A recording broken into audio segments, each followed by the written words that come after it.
Ambani news ಟಿವಿಗೆ ಸ್ವಾಗತ. ಪ್ರತಿದಿನ ನ್ಯೂಸ್ ಅಪ್ಡೇಟ್ಗಾಗಿ ಸಬ್ಸ್ಕ್ರೈಬ್ ಮಾಡಿ, ಲೈಕ್ ಮಾಡಿ, ಶೇರ್ ಮಾಡಿ. ಅಂಬಾನಿ ನ್ಯೂಸ್ ಟಿವಿಗೆ ಸ್ವಾಗತ. ಇಲ್ಲೊಬ್ಬಳು ಕಿರಾತಕಿ ಹೆಂಡತಿ ಬದುಕಿದ್ದ ಗಂಡನನ್ನೇ ಸೋಷಿಯಲ್ ಮೀಡಿಯಾದಲ್ಲಿ ಸಾಯಿಸಿದ್ದಾಳೆ. ಗಂಡನ ಫೋಟೋ ಹಾಕಿ ರೇಪ್ ಅಂತ ಸ್ಟೇಟಸ್ ಹಾಕಿದ್ದಾಳೆ. ಅಷ್ಟೇ ಅಲ್ಲ, ಬುದ್ಧಿ ಕಲಿಸಲು ಹೋದ ಗಂಡನ ಮೇಲೆ ಮಾರಣಾಂತಿಕ ಹಲ್ಲೆ ಕೂಡ ನಡೆಸಲಾಗಿದೆ. ಕಾರು ಪುಡಿ ಪುಡಿ. ಇಬ್ಬರು ಐಸಿಯುನಲ್ಲಿ ಸಾವು ಬದುಕಿನ ನಡುವೆ ಹೋರಾಟ ನಡೆಸುತ್ತಿದ್ದಾರೆ. ಅಸಲಿಗೆ ಆ ದಂಪತಿಗಳ ನಡುವೆ ನಡೆದಿದ್ದೇನು? ಈ ಶಾಕಿಂಗ್ ಸ್ಟೋರಿ ನೋಡಿ. ಹೀಗೆ ಚೂರು ಚೂರಾಗಿರುವ ಕಾರಿನ ಗಾಜುಗಳು. ಪೊಲೀಸ್ ಠಾಣೆ ಮುಂದೆ ಜಮಾಯಿಸಿರುವ ಆಕ್ರೋಶಿತ ಜನ. ಈ ದೃಶ್ಯಗಳು ಕಂಡುಬಂದಿದ್ದು ಚಿಕ್ಕಬಳ್ಳಾಪುರ ಜಿಲ್ಲೆಯ ಗೌರಿಬಿದನೂರಿನಲ್ಲಿ. ಹೌದು, ಶಿಡ್ಲಘಟ್ಟ ತಾಲೂಕಿನ ಕುಮಾರ್ ಎಂಬುವವರು ಗೌರಿಬಿದನೂರಿನ ಅನುಜಾ ಎಂಬಾಕೆಯನ್ನು 9 ವರ್ಷಗಳ ಹಿಂದೆ ಮದುವೆಯಾಗಿದ್ದರು. ಇಬ್ಬರು ಹೆಣ್ಣು ಮಕ್ಕಳೊಂದಿಗೆ ಬೆಂಗಳೂರಿನಲ್ಲಿ ವಾಸವಾಗಿದ್ದ ಈ ಕುಟುಂಬದಲ್ಲಿ ಆರಂಭದಲ್ಲಿ ಎಲ್ಲವೂ ಚೆನ್ನಾಗಿತ್ತು. ಆದರೆ ಹೆಂಡತಿಯ ಹೈಫೈ ಜೀವನದ ಆಸೆ ಈ ಸಂಸಾರದಲ್ಲಿ ಬಿರುಗಾಳಿ ಎಬ್ಬಿಸಿದೆ. ಕುಮಾರ್ ಬೆಂಗಳೂರಿನಲ್ಲಿ ಕಾರು ಚಾಲಕನಾಗಿ ಕೆಲಸ ಮಾಡಿಕೊಂಡು ಹೆಂಡತಿ ಮಕ್ಕಳನ್ನು ಚೆನ್ನಾಗಿಯೇ ಸಾಕಿ ಸಲಹುತ್ತಿದ್ದರು. ಹೆಂಡತಿಯ ಹಠಕ್ಕೆ ಬಿದ್ದು ಹೆತ್ತ ಪೋಷಕರನ್ನು ಬಿಟ್ಟು ದೇವನಹಳ್ಳಿಯಲ್ಲಿ ಬಾಡಿಗೆ ಮನೆ ಮಾಡಿದ್ದರು. ಆದರೆ ಯಾವಾಗ ಕುಮಾರ್ ಬಳಿ ಹಣದ ಹರಿವು ಕಡಿಮೆಯಾಯಿತೋ ಅಲ್ಲಿಂದ ಶುರುವಾಯಿತು ನೋಡಿ ಅಸಲಿ ಕಥೆ. ಅನುಜಾ ದಿನ ನಿತ್ಯ ಜಗಳ ತೆಗೆದು ಇದ್ದಕ್ಕಿದ್ದಂತೆ ಮಕ್ಕಳನ್ನು ಕರೆದುಕೊಂಡು ಮನೆ ಖಾಲಿ ಮಾಡಿ ತನ್ನ ತವರು ಮನೆಗೆ ಓಡಿ ಹೋಗಿದ್ದಾಳೆ. ಹೆಂಡತಿ ಬರಲಿ ಎಂದು ಕುಮಾರ್ ಗೋಗರೆದರೂ ಕ್ಯಾರೆ ಎನ್ನದ ಆಕೆ ಸೋಷಿಯಲ್ ಮೀಡಿಯಾದಲ್ಲಿ ಗಂಡನ ಫೋಟೋ ಹಾಕಿ ಆರ್ಇಪಿ ಎಂದು ಪೋಸ್ಟ್ ಮಾಡುವ ಮೂಲಕ ರಾಕ್ಷಸಿ ಪ್ರವೃತ್ತಿ ಮೆರೆದಿದ್ದಾಳೆ. ಗಂಡ ಬದುಕಿರುವಾಗಲೇ ಸತ್ತಿದ್ದಾನೆಂದು ಪೋಸ್ಟ್ ಹಾಕಿದ್ದನ್ನು ಪ್ರಶ್ನಿಸಲು ಕುಮಾರ್ ತನ್ನ ಸಂಬಂಧಿಕರೊಂದಿಗೆ ಗೌರಿಬಿದನೂರಿನ ಸಾಗಾನಹಳ್ಳಿಗೆ ಹೋಗಿದ್ದಾರೆ. ಈ ವೇಳೆ ಹೆಂಡತಿಯ ಅಣ್ಣ ಭಾಸ್ಕರ್ ಮತ್ತು ಆಕೆಯ ಸಂಬಂಧಿಕರು ಕುಮಾರ್ ಮೇಲೆ ಮುಗಿಬಿದ್ದಿದ್ದಾರೆ. ಕಣ್ಣಿಗೆ ಖಾರದ ಪುಡಿ ಎರಚಿ ರಾಡ್ ಮತ್ತು ದೊಣ್ಣೆಗಳಿಂದ ಮನಬಂದಂತೆ ಹಲ್ಲೆ ನಡೆಸಿದ್ದಾರೆ. ಅಷ್ಟೇ ಅಲ್ಲದೆ ಅವರು ಬಂದಿದ್ದ ಕಾರನ್ನು ಸಹ ಪುಡಿ ಪುಡಿ ಮಾಡಿದ್ದಾರೆ. ಈ ಭೀಕರ ಹಲ್ಲೆಯಿಂದಾಗಿ ಕುಮಾರ್ ಸೇರಿದಂತೆ ಇಬ್ಬರು ಗಂಭೀರವಾಗಿ ಗಾಯಗೊಂಡಿದ್ದು ಸದ್ಯ ಬೆಂಗಳೂರಿನ ನಿಮ್ಹಾನ್ಸ್ ಆಸ್ಪತ್ರೆಯ ಐಸಿಯುನಲ್ಲಿ ಚಿಕಿತ್ಸೆ ಪಡೆಯುತ್ತಿದ್ದಾರೆ. ಇನ್ನು ಅನುಜಾ ಅಸಲಿ ಮುಖದ ಬಗ್ಗೆ ಕುಮಾರ್ ಸಂಬಂಧಿಕರು ಸ್ಫೋಟಕ ಸತ್ಯ ಬಿಚ್ಚಿಟ್ಟಿದ್ದಾರೆ. ಆಕೆ ಶೋಕಿಲಾಲಿ ಅಂತೆ.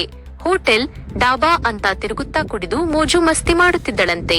ಇದನ್ನು ಕುಮಾರ್ ಪೋಷಕರು ಪ್ರಶ್ನಿಸಿದ್ದಕ್ಕೆ ಈಗ ಈ ಮಟ್ಟಕ್ಕೆ ದ್ವೇಷ ಸಾಧಿಸಿದ್ದಾಳೆ ಎಂಬ ಆರೋಪ ಕೇಳಿಬಂದಿದೆ. ಸದ್ಯ ಗೌರಿಬಿದನೂರು ಗ್ರಾಮಾಂತರ ಪೊಲೀಸ್ ಠಾಣೆಯಲ್ಲಿ ಪ್ರಕರಣ ದಾಖಲಾಗಿದ್ದು ಹಲ್ಲೆ ನಡೆಸಿ ತಲೆಮರೆಸಿಕೊಂಡಿರುವ ಆರೋಪಿಗಳಿಗಾಗಿ ಪೊಲೀಸರು ಬಲೆ ಬೀಸಿದ್ದಾರೆ.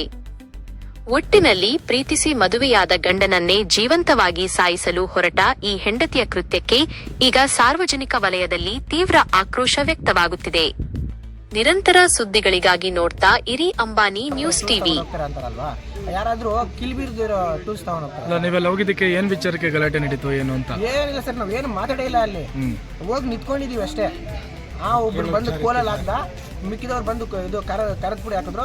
ಇದು ಎಲ್ಲರೂ ಬಂದು ಹೊಡೆದಿದ್ರು. ಅಲ್ಲಿರೋ ಸಂಬಂಧಿಕರು ನಿಮ್ಗೆ ಏನಾಗ್ಬೇಕು? ಅವರು ಸಂಬಂಧಿಕರು ಅಂದ್ರೆ ನಮ್ಮ ಮಾವನ ಅಂದ್ರೆ ನಮ್ಮ ಅತ್ತೆ ಸರ್. ಅತ್ತೆ ಅವರ ತಂದೆ ತಾಯಿ. ಏನವ್ರ ಹೆಸರು? ಗಂಗಪ್ಪ ಅಂತ, ಇನ್ನೊಬ್ಬ ಗಂಗರತ್ನಮ್ಮ ಅಂತ. ಅವರು ಮಗನ ಹೆಸರು ಬಂದ್ಬಿಟ್ಟು ಇದು ಭಾಸ್ಕರ್ ಅಂತ. ಬಾಲು. ನೀವು ಎಷ್ಟು ಜನ ಹೋಗಿದ್ರಿ ಮಕ್ಕಳನ್ನ ಕರ್ಕೊಂಬರಕ್ಕೆ? ಸರ್ ನಾವು 5 ಜನ. ನಾವು ಕೆಲಸ ಮಾಡೋದು ದೇವರಹಳ್ಳಿ ಸರ್. ನಮ್ಮ ಸ್ವಂತವ್ರು ಬಂದ್ಬಿಟ್ಟು ದೊಡ್ಡಕಳೆ ಅಂತ. ನಾವು ಅಲ್ಲಿಂದ ಕೆಲಸಕ್ಕೆ ಹಿಂಗೆ ಇನ್ನೇನು ನಾಳೆ ಫಂಕ್ಷನ್ ಇದೆಯಲ್ಲ, ಡೈರೆಕ್ಟಾಗಿ ಮಕ್ಕಳನ್ನ ಕರ್ಕೊಂಡು ಡೈರೆಕ್ಟಾಗಿ ಹಂಗೆ ಹೊರಟಾಗ ಮತ್ತೆ ಇಲ್ಲಿಗೆ ಬಂದು ನಾವೆಲ್ಲ ಏನಕ್ಕೆ ಸುಮ್ಮನೆ ಗಡಿಗಳಲ್ಲಿ ಪೆಟ್ರೋಲ್ ವೇಸ್ಟ್ ಎಲ್ಲ ಒಂದು ಕಾರಲ್ಲಿ ಹೋಗ್ತೀವಲ್ಲ ಅಂತ ಹೋಗಿದ್ದಾದ್ಮೇಲೆ ಅಲ್ಲಿಗೋದ್ಮೇಲೆ ನಮ್ಮ ಅತ್ತೆ ಬರ್ತಾರೆ ಅಂದಿದ್ರೆ ನಾವು ಯಾರೋ ಒಬ್ರು ಬೇಕಾದ್ರೆ ಬಸ್ಸಿಗೆ ಸಮೇತ ಬೇಕಿದ್ರೆ ಹೋಗ್ತಿದ್ರೆ, ಏನೋ ಒಂದು ಅಡ್ಜಸ್ಟ್ ಮಾಡೋ ಇಲ್ಲ ಹೋಗ್ತಿದ್ರೆ. ನಮ್ಮ ಅತ್ತೆ ಬರಲ್ಲ, ಇಲ್ಲ ಮಕ್ಕಳನ್ನಾದ್ರೂ ಕರ್ಕೊಂಡು ಹೋಗೋಣ ಅಂತ ಹೋದಾಗ ಅವರು ಬೇರೆ ಮಾತಾಡಿಲ್ಲ. ಅನುಜಾ ಅಂತ ಬೇರೆ ಮಾತು ಮಾತಾಡಿಲ್ಲ. ಫಸ್ಟ್ ಅವರೇ ಹೊಡೆದಿದ್ದು, ಎಲ್ಲ ಅವರೇ ಕಾರದ ಕೂಡ ಎಲ್ಲ ಅವ್ರು ಹೊಡೆದಿರೋದು. ಬಟ್ ಈಗ ನಮ್ಮ ಮೇಲೇ ಎಲ್ಲ ಉಲ್ಟಾ ಆಗ್ತಿದ್ದಾರೆ.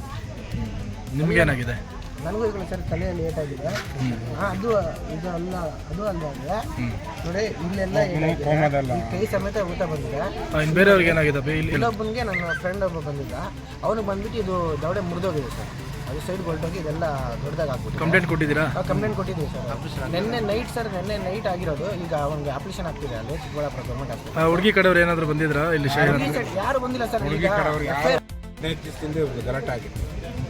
15 ದಿವಸದಿಂದ ಗಲಾಟೆ ಆಗಿದ್ರೆ ಇವ್ರನ್ನ ಒಂದು ಮಾಡೋಕ್ಕಂತ ನಾವು ಸುಮಾರು ಸತಿ ನ್ಯಾಯ ಪಂಚಾಯತ್ ಎಲ್ಲ ಮಾಡಿದ್ರಿ, ಆದರೂ ಸೆಟ್ ಆಗಲಿಲ್ಲ. ಸರಿ ಏನು ಮಾಡ್ತೀಯ ನೋಡಮ್ಮ ನಿನ್ನ ಇಷ್ಟ ಅಂತ ಅಂದಿದ್ದಕ್ಕೆ ಮನೆ ಹತ್ರ ದೇವನಹಳ್ಳಿಗೆ ಬಂದು ಮನೆ ಎಲ್ಲ ಜಪ್ತಿ ಮಾಡಿ ಇರೋ ಬರೋ ಸಾಮಾನುಗಳೆಲ್ಲ ತುಂಬಿಕೊಂಡು ಟೆಂಪಾಗಿ ಎಲ್ಲ ಮನೆ ಖಾಲಿ ಮಾಡ್ಕೊಂಡು ಹೊರಟೋದ್ರು. ಸರಿ ಹೋದ್ರೆ ಸಾಮಾನು ಎತ್ಕೊಂಡು ಹೋದ್ರೆ ಹೋಗ್ಲಿ ಬಿಡು ಅಂತ ನಾವು ಸುಮ್ಮನೆ ಇದ್ದೀವಿ. ಅದು ಬರೀ ಹೆಣ್ಮಕ್ಳಲ್ವಾ, ಬಿಡೋಕ್ಕೆ ಮನಸ್ಸಿಲ್ಲ. ಸರಿ ಯಾಕೆ ಅಂತ ಅವನಿಗೂ ಅವಳು ಅಂತಂದರೆ ತುಂಬ ಇಷ್ಟ. ಹಂಗಾಗಿ ಸರಿ ಇವಾಗ ಹೆಂಗೋ ನಾಳೆದು ಫಂಕ್ಷನ್ ಐತೆ, ಕರೆಯೋಣ, ಒಂದಾಗಿ ಬರ್ಬೋದು. ಏನು ಫಂಕ್ಷನು? ಹೊಸ್ಗೆ ಅಣ್ಣನ ಮಗಳದು ದೊಡ್ಡೋಳು ಆಗೋಳೆ, ಅದಕ್ಕೆ ಹೊಸ್ಗೆ ಇಟ್ಕೊಂಡಿದ್ದೀನಿ ನಾಳೆ ಗುರುವಾರ. ಅದಕ್ಕೆ ರಾತ್ರಿ ನೈಟ್ ಅಲ್ಲೆಲ್ಲ ಅರೇಂಜ್ಮೆಂಟ್ ಮಾಡೋಕ್ಕೆ ಅದಕ್ಕೆ ಒಂದು ದಿವಸ ಮುಂಚಿತವಾಗಿ ಹೋಗೋಣ ಅಂತ ಏರ್ಪಾಟ್ ಮಾಡಿಕೊಂಡು ರಾತ್ರಿ ಬಂದು ಆ್ಯಕ್ಚುಲಿ ಬಂದಿದ್ದು ಇಬ್ಬರೇ. ಇನ್ನು ಅವರು ಜೊತೆಯಲ್ಲಿ ನಮ್ಮ ದೊಡ್ಡ ಅಕ್ಕನ ಮಕ್ಕಳು ಚಿಕ್ಕ ಅಕ್ಕನ ಮಕ್ಕಳು ಇದ್ರಲ್ಲ, ಅವ್ರನ್ನ ಜೊತೆಯಲ್ಲಿ ಕರ್ಕೊಂಡು ಹಂಗೆ ಹೋಗ್ತಾ ಮಕ್ಕಳನ್ನ ಕರ್ಕೊಂಡು ಅಥವಾ ಬಂದರೆ ಅವಳನ್ನೂ ಕರ್ಕೊಂಡು ಹೋಗೋಣ ಅಂತ. ಮಕ್ಳು ಕರ್ಕೊಂಡು ಹೋಗಿರೋ ಟೈಮಲ್ಲಿ ಗಲಾಟೆ ಏನೇನಾಯಿತು? ಅವಾಗ ಬರ್ಬೇಕಾದ್ರೆ ಫೋನ್ ಮಾಡಿದೆ, ಮಕ್ಕಳನ್ನೂ ಕಳಿಸಲ್ಲ ನಾನು ಬರಲ್ಲ ಅಂತ. ಅವಾಗ ಅದು ಯಾಕೆ ಕಳಿಸಲ್ಲ ಅಂತ ಅಂದ್ಬಿಟ್ಟು ಅವನು ಕೇಳಿದೆ. ನನ್ನ ಮಕ್ಕಳು ನಂಗೆ ಕಳ್ಸೋಕ್ಕೇನು ಇಲ್ಲ, ಬಂದರೆ ನೀನು ಬಾ ಅಂತ ಕೇಳಿದೆ. ಅದು ಕೇಳಿದ್ರು ಕೂಡ ಇಲ್ಲ ನಾನು ಕಳಿಸೋದೇ ಇಲ್ಲ, ನಿನ್ನ ಕೈ ಆಗಿದ್ದು ಮಾಡ್ಕೊ ಅಂತಂದ್ರು. ನನ್ನ ಎದುರುಗಡೆನೇ ಅದು ಕೂಡ ಆಗಿತ್ತು. ಆದರೆ ನಾವು ನೋಡು ಆಯಿತು ಯಾಕೆ ಕಳಿಸಲ್ಲ, ನಾನು ಬರ್ತಾಯಿದ್ದೀನಿ ನೀರು ಯಾಕೆ ಕಳಿಸಲ್ಲ ಅಂತ ಅಂದ್ಬಿಟ್ಟು ಅವನು ಸ್ವಲ್ಪ ರಾಂಗಾಗಿ ಮಾತಾಡ್ತಾರೆ. ನೆನೆ ಏನೇ ನಡೀತು ಊರಲ್ಲಿ?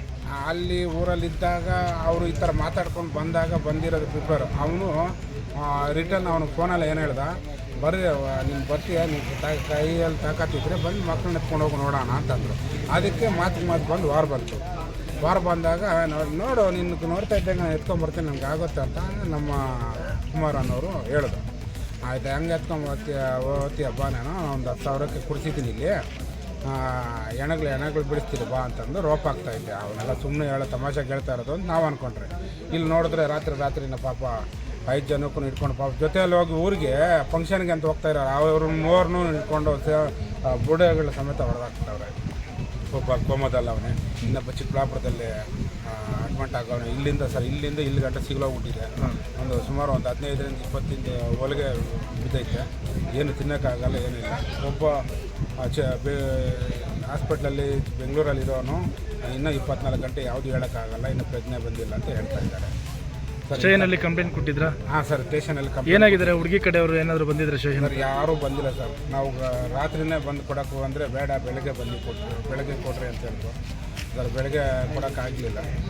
ಅದು ಬೆಳಗ್ಗೆ ಕೊಡ್ರಿ ಅಂತಂದರು, ನೈಟ್ ಕೊಡೋಕ್ಕಾಗಲಿಲ್ಲ. ಅದಕ್ಕೆ ಬೆಳಗ್ಗೆ ಬಂದು ಕೇಳ್ತಾ ಇದ್ದೀವಿ. ಆವಾಗಿಂದ ರಿಪೋರ್ಟು ಏನೇನೋ ಹೇಳ್ತಾಯಿದ್ರು.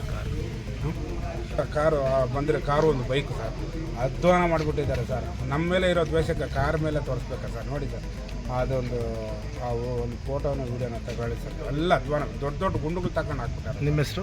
ನಮ್ಮ ಹೆಸರು ಮುನ್ಷಾಮಪ್ಪ ಅಂತ. ನೀವೇನಾಗಬೇಕು ಅವ್ರಿಗೆ? ಅವರಿಗೆ ಮಾವ ಆಗಬೇಕು.